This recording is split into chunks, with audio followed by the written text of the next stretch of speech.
Hello everyone. I am in a constant pursuit of trying to start my knitting and crochet without having any slip knots. I've developed a way to start your crochet without a slip knot, and I'm here to share that with you today. So I've got my yarn tensioned in my hand here, in my left hand, and the tail yarn toward the hook.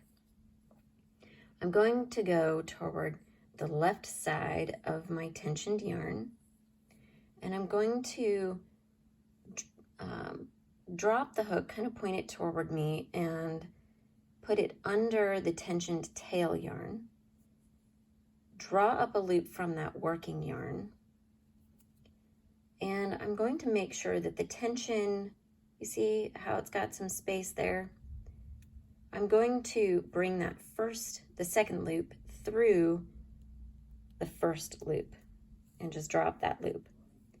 And now you can crochet the rest of the chain. Now this allows you to be able to count that very first chain here. You can count it as a regular crochet chain. Okay, let's see that again.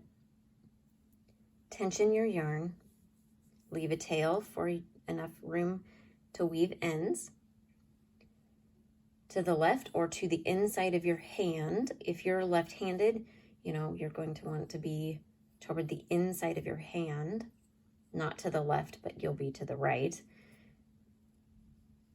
Put the hook under that tensioned yarn, draw the hook point up toward you and under that tensioned tail yarn.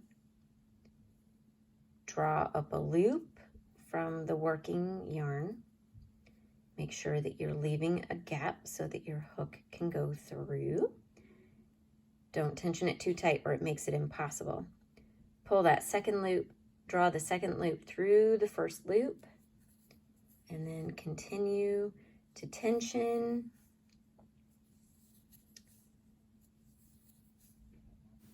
This makes it so you have no hard beginning. You can count this first loop, and happy hooking!